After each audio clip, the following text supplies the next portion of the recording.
Hello and welcome. I am Kinnari Pandya, faculty member at Azim Premji University. Today we have with us two guests from Finland.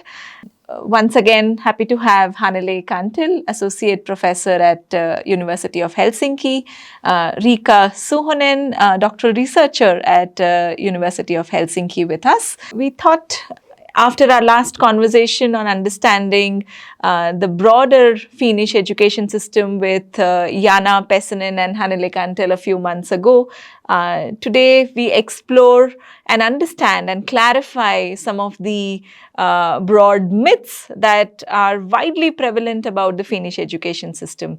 Thank you, Hannele and Riikka, for coming on board, helping the wider world understand many questions, many notions that exist about how the Finnish education system works. A brief introduction about Hannele and Riikka. Hannele, as we know, has been a school book writer for decades, an integral member of the curriculum committees in Finland. She's been a teacher educator, a researcher, and now a doctoral supervisor in the University of Helsinki. And she's been a part of the system, a global advocate about several social issues herself. So thank you, Hannele. Riikka is a doctoral researcher. Her area of work currently being vocational education. She has been a student, as a mother now experiences the Finnish education system in a different way, has an extensive global exposure working in areas of globalization and voices of the marginalized. Thank you so much, Riikka, for coming on board and joining this conversation today. We start with the first, what we may refer to as a broad myth. We've often heard questions, news reports that say that Finland ranks very well on PISA scores, and that is perhaps because you have a phenomenon-based education system and teaching learning process. How true is it? How not true is it? Is it something that is recommended in the curriculum? How does schooling operate there? If you could clarify that for us, Hannele, that will be very helpful.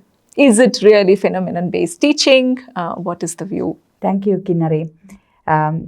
I would like to first say that our curricula is now about 10 years old. So we have good experience of implementing that. And like you said, I have been one of the persons who have been in the writing group. And I can honestly say it is not phenomenon-based. There is not this word phenomenon-based. Phenomenon-based is actually a method of teaching more. And of course, teachers can teach in a phenomenon-based way. But our curricula is very much subject-based. So there are goals of different subjects. But so if you make a find of our curricula, try to find the concept there, it is not there. But there is this idea that, of course, world is much more than only subjects. And subject goals maybe don't give us enough understanding, for instance, big issues like climate change. If you only think that we should cope that with biology knowledge or physics knowledge, it's not enough. Of course, we need to combine the knowledge of different subjects. So that is the idea. But to argue or say that Finnish curricula is that there are no subjects and it is phenomenon-based only in character, that is not true. There is a so-called multidimensional project, which is expected that every student in Finnish schools should have at least one of that kind of multidimensional project in year and the schools can decide whether it is one, like let's say 1 week project week, or 2 that kind of projects. So it's up to the schools and the teachers. But what is important in that is that the teachers plan that together. So it is not only one teacher who has a very, very like great idea that I will do that kind of phenomenon-based learning. It is important to hear and plan together with teachers. The other thing, what is in curricula, is so-called transversal goals or competencies, yes. And so that we have the idea that in each and every subject, it is important to have these transversal competencies, but they are not something separate to teach. But they also belong together with the subjects. So I would say not to be so strictly phenomenon-based or subject-based, to combine it, integrate these ideas. But like I said, as a geography teacher from my background, yes, there are very clear geography goals and other subject goals there. And if you go to Finnish school, you will find out that, yes, the students' weekly plan is subject-based, but there can be also something to do with in project. Right. So what one broadly understands is that subjects are essential, subject-based teaching, disciplinary understanding is essential. At the same time, there are topics, there are phenomena, there are things in the environment which are well understood when they are done in an integrated manner. And teachers, with the autonomy and rigor that they have, they should be able to organize small projects or long projects, and they have to do it as a team.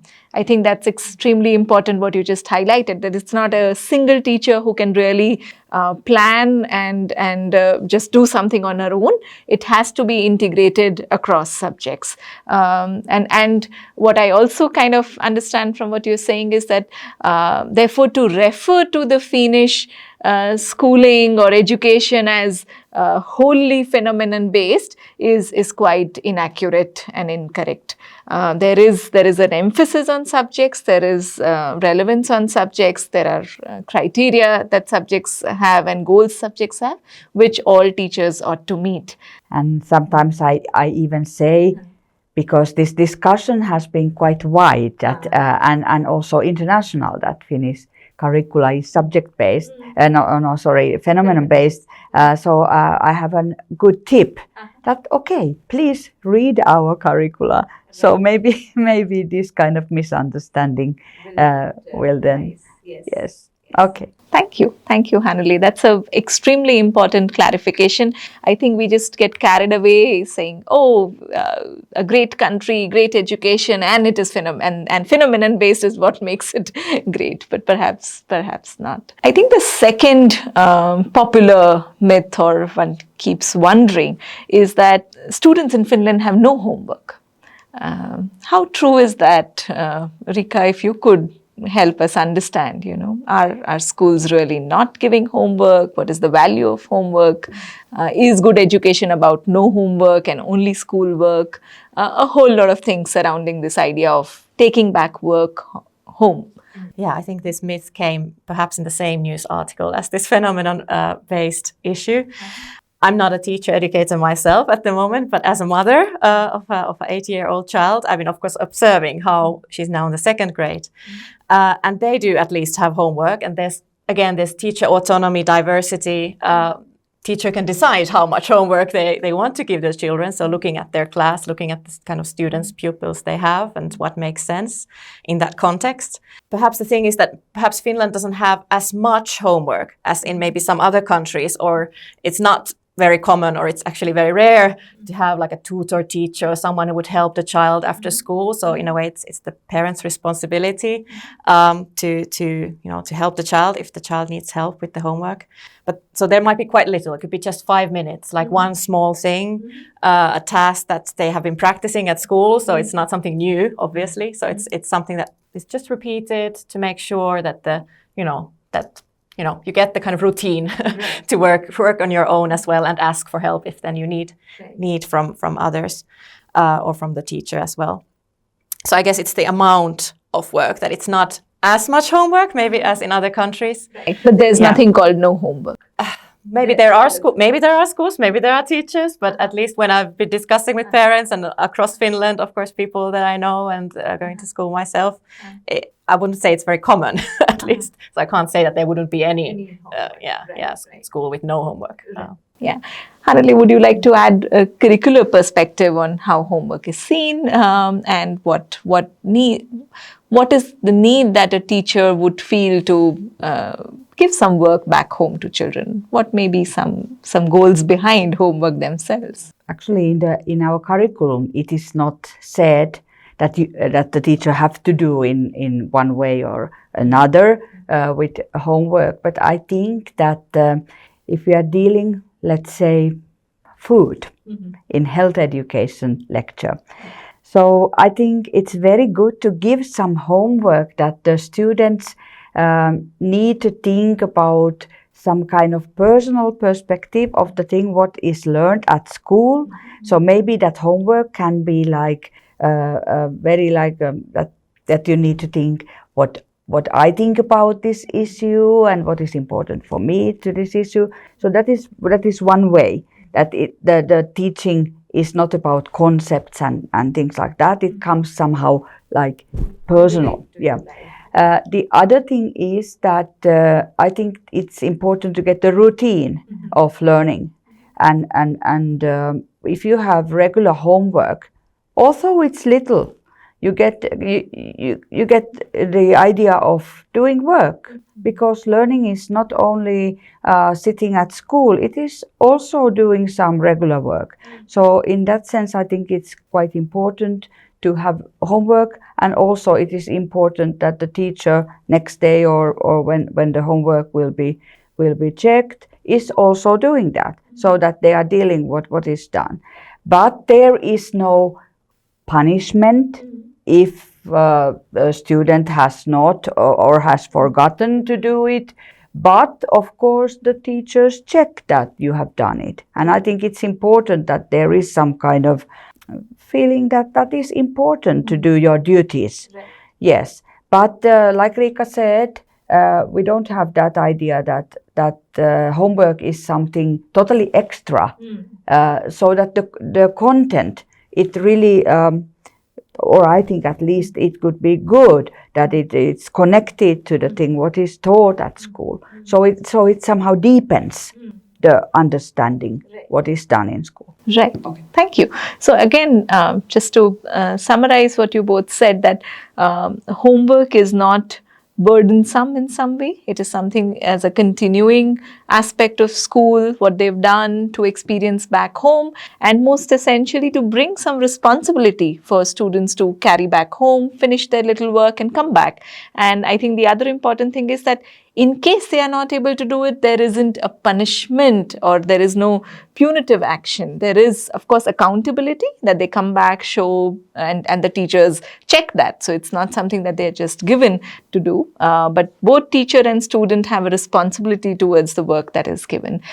Thank you. I think that's again an important clarification, because we tend to swing on extremes. No homework is very good, or too much homework is very good. And then, like you said, that you need tutors and you need more attention, but it's something that is light. Children take back home, there is a routine, and that kind of is important in the learning process. Right. Thank you very much again for clarifying that myth that many of us hold. I think after that important clarification on the idea of homework, a relevant and an important clarification to this notion of child-centered education. I think that's again one of those popular myths that many of us have, as to it's important to have child-centered education for education to be good education, and perhaps a Finnish system is the one which is extremely child-centered. I think both of you, if you could help clarify again this very popular notion. In curricula, it is said that every student is unique. So there is this idea, of course, that every child, every student is unique and important, and everybody has the right to good quality education. But that doesn't mean that education is child-centered in that sense that the children can decide themselves how the school is working. So I would say that it's good to have respect in both sides, from teacher to pupils or children, but also to teacher. And Finnish school, I think, mostly is working so that the teachers are deciding what is happening in the classroom. Actually, teachers planning how they plan their lessons. We give a lot of responsibility and trust for that work, and also in our teacher education, that is a very big thing, and we use a lot of time for giving skills to plan good lessons. So I would say teacher is the one who is planning what is happening at school, but teacher is also responsible of that the atmosphere is good, and that can be kind, of course, but also teacher can expect the students' work. But child center and teacher center, I think they are not like opposite things. At school, what is happening at school, it can be both. But the teacher need to be the one who is responsible of what is happening. So that is something what I think is very important. There was also a misunderstanding of that. That some people argued that it is very bad that Finnish curricula is now child-centered, totally child-centered. And again, I was thinking, have you read the Finnish curricula? It is not said that. But of course, we would like the children to gather some kind of autonomy and participation, but little by little. Not a first grade pupil can be totally independent, deciding what I'm learning and what I'm not. Yeah, perhaps this participation was the key word that you said, this kind of child participation and right to be heard and express your opinion also in certain things, like again, examples from my own child, what I've heard, what they've been doing in class in first and second grades. The teacher might be asking them to vote on certain options that there are, what they could do on a Friday day, or so yeah, trying to bring in this kind of that you can participate and share your voice and your opinion and be active in the classroom in that sense. But it's, of course, they're not deciding on everything. So again, giving this opportunity and trying to bring the children in as much as possible in the planning and doing, but not, of course, in every single aspect. Right. Yeah. So thank you. Again, I think this is again important for many educators and parents who we tend to think that it is child-centeredness, and therefore child-centeredness would mean choice and autonomy to children in all aspects. Whereas I think the important point that both of you are suggesting is that, of course, it is the teacher, the adult in the class and in the school space, which is responsible for planning the experiences, and there is value, and it is extremely important to have children participate, have children voice their feelings, voice their opinions. But again, the judgment lies with the teacher. So respecting children's voice at this, but the learning, teaching process is essentially driven by the teacher and not by what every child in the class may want to do. And like you said, every child is unique. And if a teacher were to manage so many children's unique, needs and requirements and what they want to do, that would be extremely hard to proceed with any learning activity. Yeah. Maybe add one thing also, that some of our children, I think everywhere in the world, they are not ready to be independent. They need little steps. They need like support for being independent, autonomic, and to participate. So there are many children who are very like anxious, or they don't know where to start if they get a little or too big task to do, or if they need to decide. So they get like worried that I don't know where to start. So I think this is also something to learn, and a good adult who is giving support for that process is needed, and that's the teacher, and also at home that's parents. Yes. Right. Thank you. That's again important. The children look up to adults to give them the direction, give them the guidance. They are not always ready to decide, and they need that constant support. Thank you. Again, that was an important clarification. I think it's great that we are having this dialogue.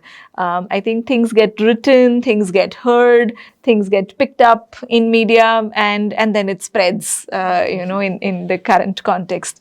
So the next, again, an important clarification would be this idea of all teachers are master level teachers.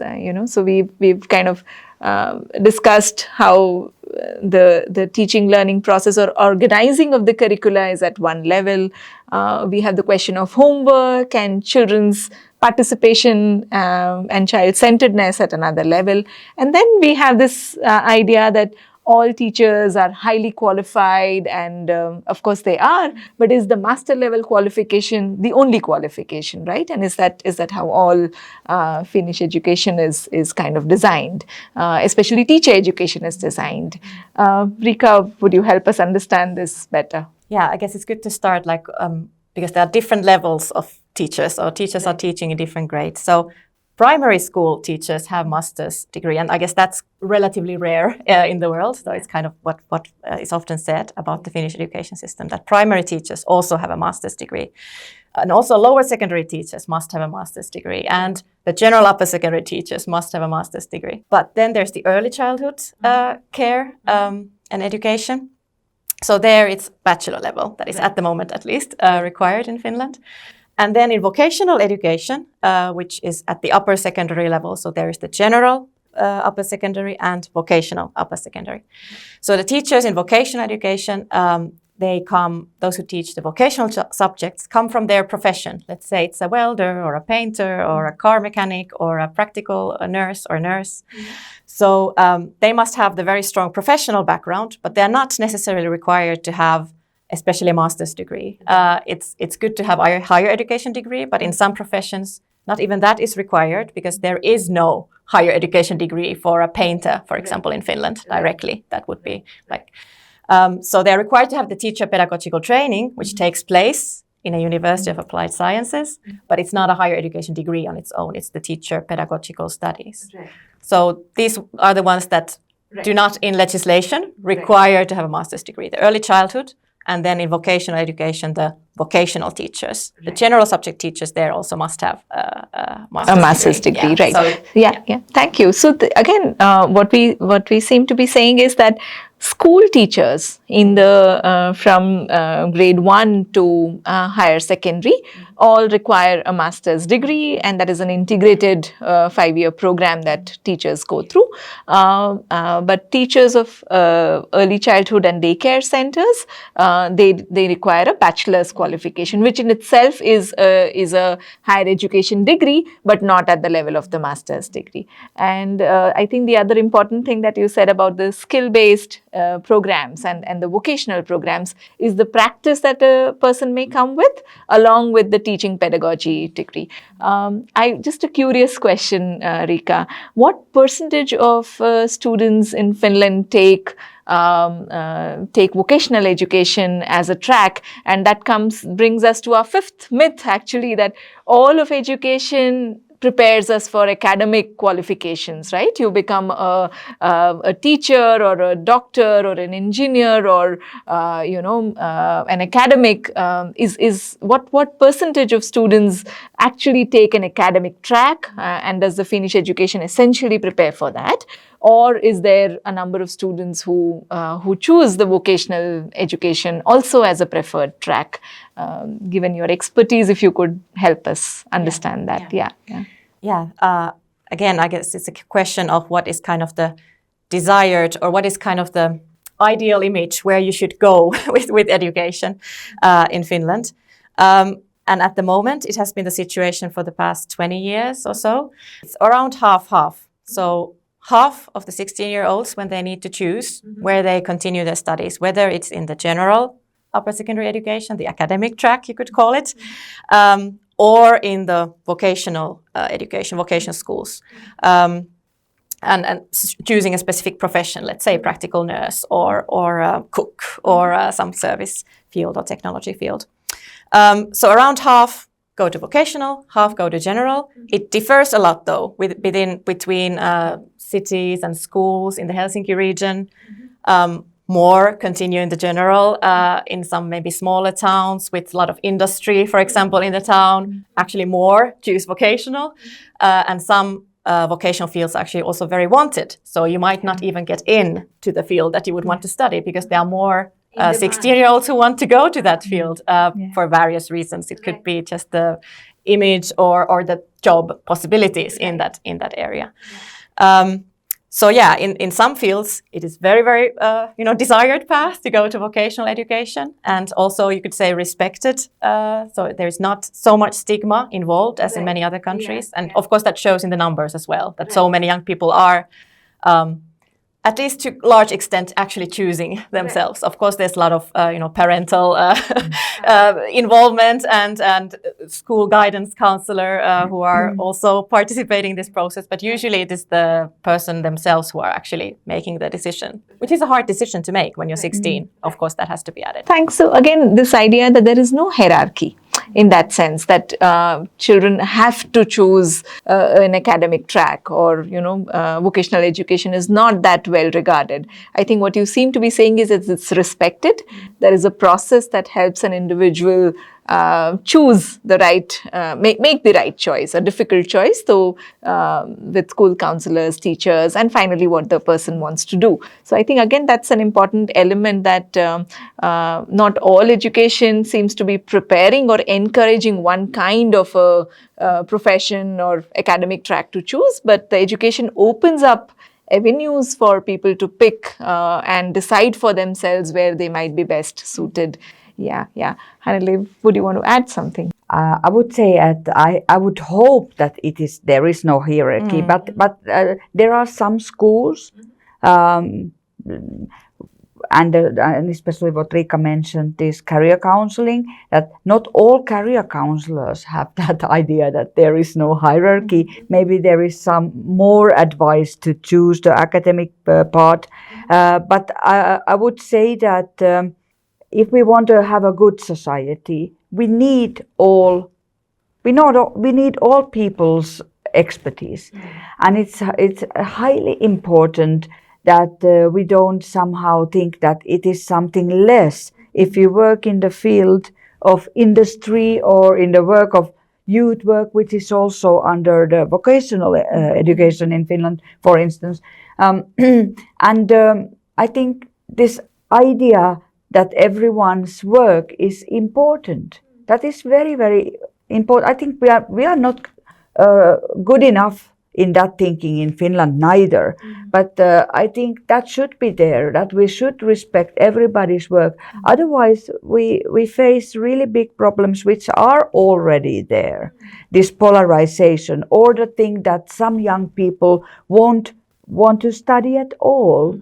And it's not good that if some people feel that they are not respected. So that's why I think we should put more and more effort on the quality of vocational education.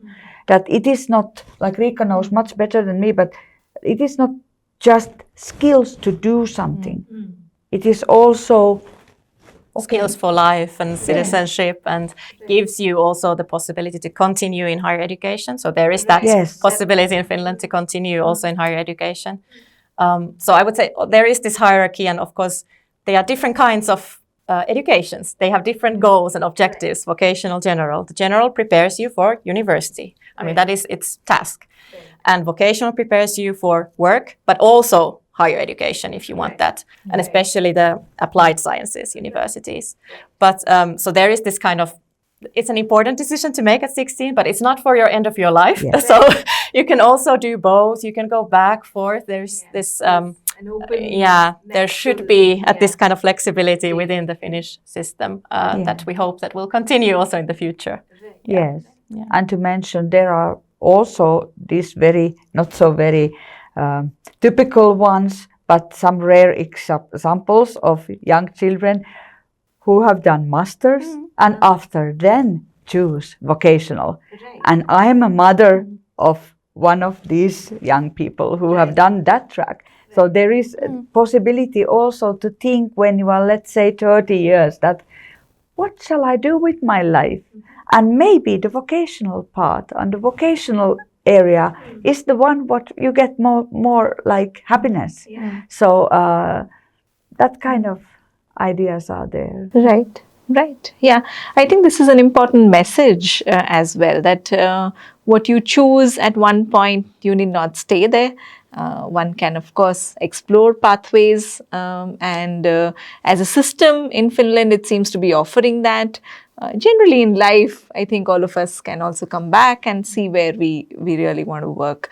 Thank you again for that one more clarification and unpacking this idea of general and vocational for us.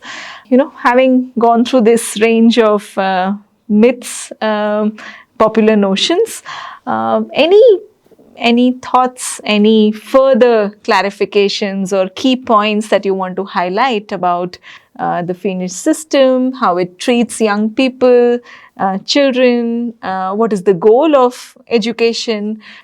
Any clarification, any thoughts that you want to make to the larger audience, just so then when we go back to reading the curricula, when we try and understand the Finnish society, we keep some of this in mind and then build a certain perspective from a distance about the Finnish system. So one of the big values, there's many good and important values in the Finnish education when you look at the curricula on different levels, is equality and ensuring this kind of equality of at least opportunities for all students. And maybe it's a little bit of a myth also inside Finland that we have already this very equal society and education is equal for everyone. It provides equal chances to continue and succeed and find work and, and so on. But in reality, we're still not there. Also in Finland, we struggle with similar things, like every country in the world, on this kind of socioeconomic background, how it affects your could be even religion, race, gender, age, where you live within the country. What kind of opportunities do you really have to continue? How much support do you really get from your family, from your community, from your teacher even? So also the kind of stereotypes that the teacher might have towards certain students. This has been found out in research. So these have, and study counselors in schools, what do they advise? Where would the student go next to continue after basic education? So it has been found out in some research that, for example, migrant background young women are suggested to go to this practical nursing, the vocational path, which we said should not be like hierarchized lower than the general, but still, if that student doesn't wish that themselves and they are being guided towards a certain direction because of their background or gender, I think it's a problem there. So this is something we should still be more mindful about in Finland as well, that we are actually not there yet. And it's quite obvious that there are these differences based on the family background, and the school has not succeeded yet in equalizing. Maybe it can't do it as well. It's not only school that can do it. There's a lot of other social policies and services and things that affect the student's situation. Right. Yes, and I think it's very important that we don't take good education for granted. That we don't think that it will continue whatever we do. To have good quality education, it needs also money. It needs resources. Teachers need to be respected, and if their political will is not there, so also that has also an effect to how teachers feel that how their work is respected. So I think it's also very important that we keep doing developing our education, not think that okay, we had good learning outcomes, 20 or 10 years ago, and that will continue forever. It's not like that. Also, we need to react what is happening in the society. And like Riikka already explained, the diversity of students, it's increased. And what I think is a good thing, what has happened now in some years now, is that together with teachers at schools there are youth workers working. There are more and more people who are giving help to some of the students who need extra need, and maybe we should think about the school as a team of adults, or the so that the teacher is not alone doing the decisions, but there is a group of adults, group of people who are supporting the education at schools. And I think, especially because of this diversity of learning problems, these neuro untypical features, what our students do have, many things. So the students need more and more different kinds of good adults around them. And somehow the combination of having, let's say, adults from NGOs, educators, teachers, they together can do good work, and of course together with parents.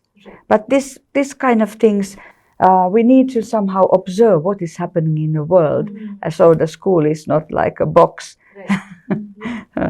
Yeah.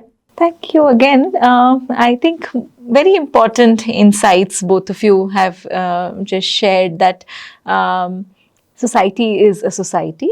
It is not foolproof. It has its own realities, own contextual experiences that children and young people have. And like you said, that responding or seeing the school in the larger ecosystem of the society is important, and bringing the necessary adult support that is needed, and to systematize that support. I think perhaps it's already available in Finland, it is being strengthened, or it needs to be relooked at. I think it's an important idea that all of us thinking about education, thinking about curricula, working in schools, as teachers, that as a teacher, of course you can do some things, but you need to get support from others around you. Parents have to be integral to what's happening to their children.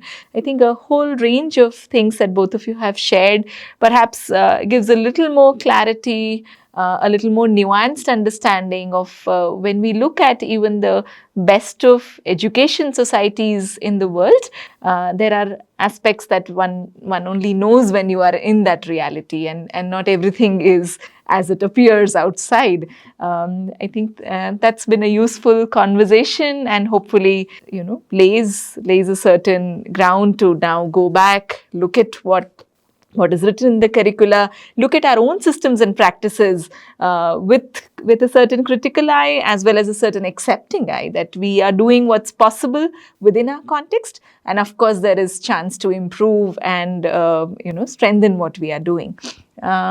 Thank you very much. Thank you, everyone. And we hope that this has been a useful session clarifying some of the myths and popular notions about the Finnish education system. Thank you, Hannele. Thank you, Riikka.